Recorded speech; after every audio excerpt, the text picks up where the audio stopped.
नमस्कार साथियों, Nanak classes YouTube channel पे आप सभी साथियों का स्वागत है। और आज बहुत इंपॉर्टेंट एक वीडियो लेके आए हैं, पशु परिचर परीक्षा 2024। और आज की परीक्षा में रामबाण साबित होने वाली टॉप 100 क्वेश्चन, और उसमें पढ़ेंगे हम राजस्थान और राष्ट्रीय स्तर के कार्यक्रम।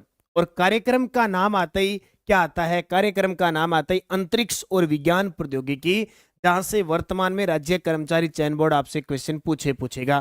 फिक्स है। तो एक बार इस सेशन को करो लाइक और शेयर। सभी विद्यार्थियों के लिए इंपॉर्टेंट ये क्लास शुरू होने जा रही है। राम राम सभी को, गुड इवनिंग सभी को। तो आज की क्लास देख सकते हो, अंतरिक्ष। अंतरिक्ष की दुनिया में हमारे भारत ने क्या प्रगति की है और विज्ञान के क्षेत्र में क्या प्रगति की है, कौन सा क्या किया है, कौन सा रॉकेट, मिसाइल, सब चीजें हम पढ़ने जा रहे हैं। तो एक बार सेशन को लाइक शेयर कर दो सारे विद्यार्थी, क्योंकि आपके लिए इतनी मेहनत से ये चीजें लेके आए हैं। क्योंकि ये चीजें नहीं है, ये कामयाब करने का, ये नौकरी लगाने का एक ब्रह्मास्त्र समझ लो कि यहां से पर्सन आने आने, ठीक है, मतलब फिक्स है।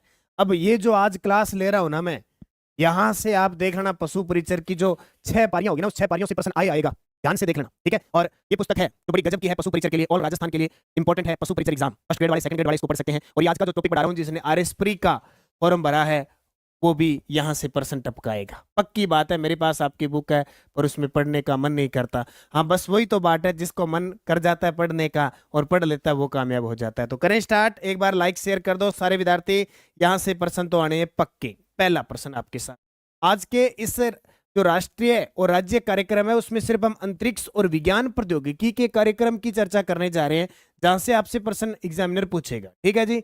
हाँ, सभी को नमस्कार, गुड इवनिंग। मनोज कुमार, रेणु वर्मा, राज्यवर्धन सिंह, मीनाक्षी, राकेश सुरतगढ़ से इतनी गजब की। हाँ बिल्कुल। देखो भी पहला प्रश्न,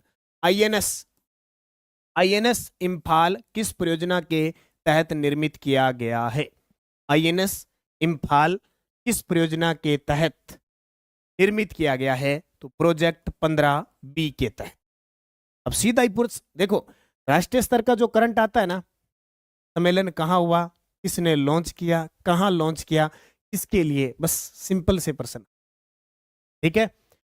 इस आईएनएस इम्फाल, अब इम्फाल आप सीधे उधर मत चला जाना, बोले मणिपुर और इधर चले जाना, कहला चलो ठीक है इम्फाल आ गया नाम।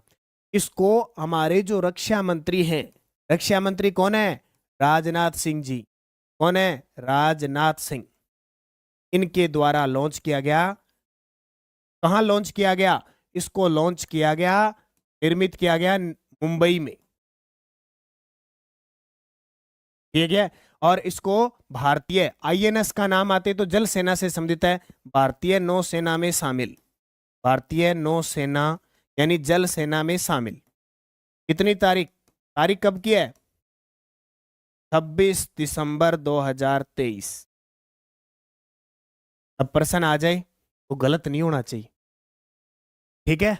आईएनएस युद्धपोत इम्फाल किस परियोजना के तहत निर्मित किया गया? Project 15B।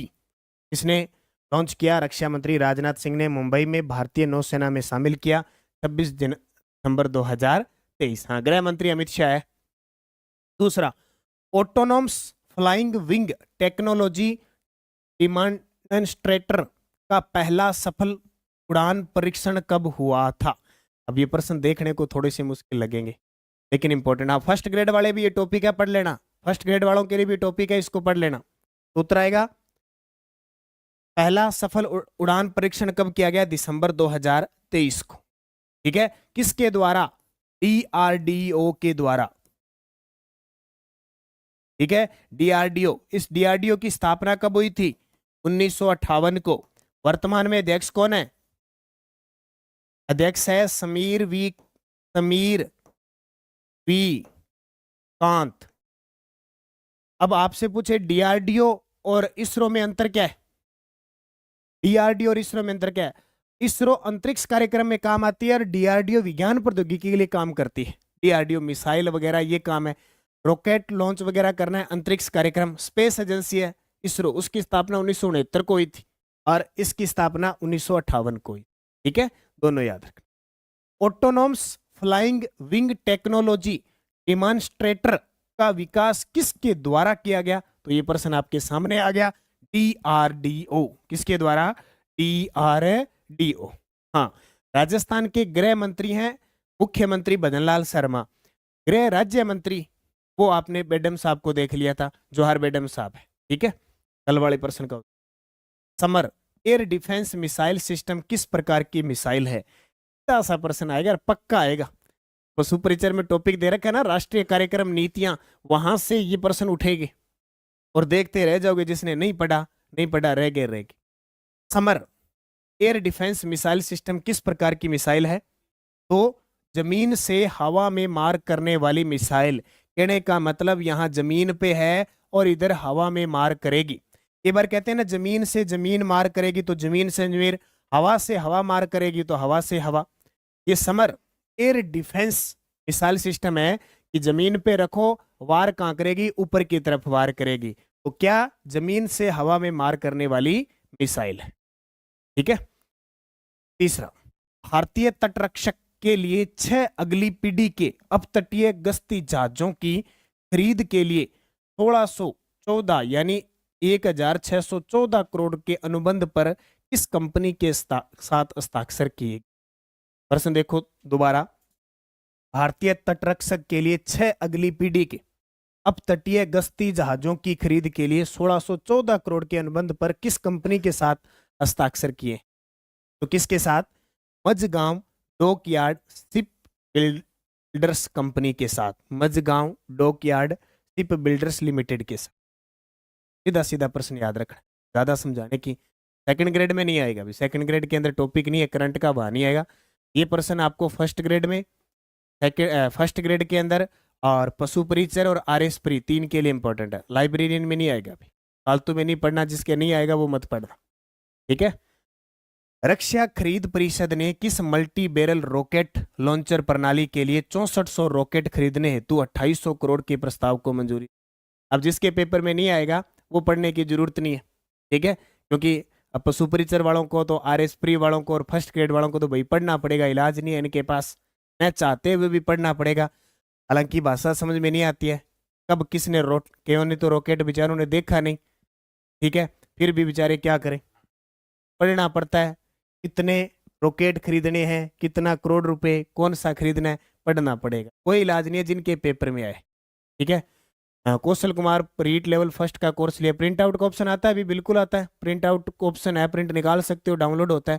फिर भी कोई समस्या है तो आप हेल्पलाइन नंबर पे कल 11 बजे, ठीक है, संपर्क कर लेना। उत्तर क्या आएगा? पिनाका। ये देखो, मैंने एक दिन आपको बताया था पिनाका मिसाइल रॉकेट लॉन्चर है। ठीक है, एक पिनाका मिसाइल भी है जिसको लॉन्च परीक्षण किया गया था अपने पोखरण से।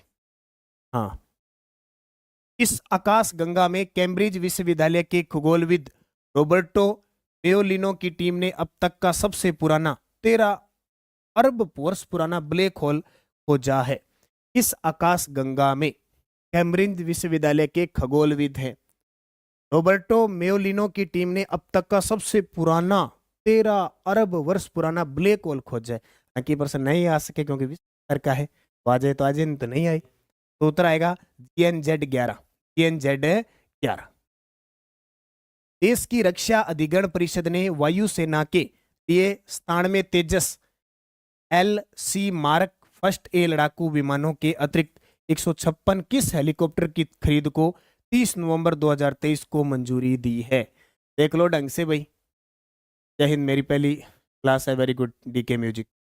देश की रक्षा अधिग्रहण परिषद ने वायुसेना के लिए 97 तेजस लड़ाकू विमान है ना, लड़ाकू विमानों के अतिरिक्त 156 किस हेलीकॉप्टर की खरीद को 30 नवंबर 2023 को मंजूरी दे दी। मतलब 97 तो तेजस खरीदेंगे और 156 कौन से होंगे? तो 156 कौन से होंगे? प्रचंड हेलीकॉप्टर, यानी 156 तो प्रचंड हेलीकॉप्टर खरीदे जाएंगे और 97 खरीदे जाएंगे तेजस। और ये तेजस वही है, तेजस LC मार्क उड़ाने वाली कौन? मोहना सिंह हैं। भारत की पहली पायलट फाइटर प्लेन उड़ाने वाली LC मार्क, जो तेज गति से स्वदेशी तकनीक से उड़ाने वाली हमारे राजस्थान की झुंझुनू की महिला पायलट बनी है। ठीक है, ये उड़ाती है। और इसके अलावा तेजस LLC मार्क के फर्स्ट ये हमारे बीकानेर के जो भूमिगत एयरबेस है, नाल एयरबेस, वहां तैनात किए जाएंगे, इसलिए भी चर्चा में। इसरो ने एक्सपोसैट सैटेलाइट को किस प्रक्षेपण यान द्वारा लॉन्च किया? अब इसरो की बात आए तो इसरो की स्थापना हुई थी 1969 को। 1969 को स्थापना हुई थी। इसका मुख्यालय बहुत बार पूछा जाता है। इसका मुख्यालय है बेंगलुरु में। और इसके वर्तमान अध्यक्ष कौन है? इसके अध्यक्ष है सोमनाथ जी, एस सोमनाथ। ये तीन बातें याद रखना। आपसे पूछे हमारे भारत की सबसे बड़ी स्पेस एजेंसी कौन सी है? स्पेस अंतरिक्ष कार्यक्रम को लॉन्च करने वाली है, वो है इसरो। ठीक है, हाँ। इसरो स्थापना 1969, मुख्यालय बेंगलुरु, अध्यक्ष है एस सोमनाथ। अभी एस सोमनाथ को चंद्रयान के लिए अवार्ड भी मिल चुका है। हाँ, ये पढ़ने में नज़ारे नहीं आते क्योंकि प्रश्न यहाँ से आता है, रोज नहीं पढ़ते ना, इसलिए। तो उत्तर क्या आएगा? PSLV C-58 के द्वारा इसरो ने एक्सपोसैट सैटेलाइट को प्रक्षेपण यान द्वारा लॉन्च किया। हाँ, अगला, एक्सपोसैट सैटेलाइट का मुख्य उद्देश्य क्या है? एक्सपोसैट सैटेलाइट है, उसका मुख्य उद्देश्य क्या है? हाँ, 15 अगस्त को हुई थी। Very good sir. पशु परिचर में कितने क्वेश्चन है? करंट के 15 तो मोटे मोटे मान लो। उत्तर क्या आएगा? एक्सरे के स्रोतों के ध्रुवीकरण का अध्ययन करना। देखो, कोई भी सैटेलाइट लॉन्च किया जाता है, कोई भी उपग्रह लॉन्च किया जाता है ना, अब आप सोचते हो कि हमें मौसम का पता कैसे चल जाता है कि आज बारिश होगी, एक आंधी आएगी, एक भूकंप आने के चांस है, या कोई और है इसका चांस है। क्या है? पृथ्वी के बाहर उपग्रह है, घूम रहे हैं। जैसे पृथ्वी खुद उपग्रह है ना, ठीक है, एक ग्रह है, पृथ्वी ग्रह है ना। पृथ्वी का उपग्रह कौन सा है? पृथ्वी के चारों ओर चक्कर लगाता है चंद्रमा। उसी प्रकार क्या होता है कि ये सैटेलाइट सेट कर दिए जाते हैं, फिर वो सारी सूचना देते हैं। उत्तर आएगा एक्सरे स्रोतों के ध्रुवीकरण का अध्ययन करने के लिए एक्सपोसैट सैटेलाइट का मुख्य उद्देश्य। इसरो अपने अगली पीढ़ी के भारी संचार उपग्रह GSAT-20 को किस अंतरिक्ष एजेंसी की मदद से लॉन्च करेगा? इसरो अगली पीढ़ी का, कहते हैं ना कि अपनी अगली पीढ़ी आएगी, इसका मतलब वर्तमान जो वर्जन चल रहा है उसका नया वर्जन जब स्थापित किया जाएगा, संचार उपग्रह GSAT-20, उसका नाम क्या होगा? ये प्रश्न आ सकता है। इसरो अपनी अगली पीढ़ी में कौन सा संचार उपग्रह लॉन्च करेगा? GSAT-20। किस अंतरिक्ष एजेंसी की मदद से? उत्तर आएगा स्पेस एक्स। भारतीय वायुसेना ने कारगिल हवाई पट्टी पर जनवरी 2024 सफल नाइट लैंडिंग की रात को लैंडिंग कर दी, कौन से को? तो ये किया C-130J एयरक्राफ्ट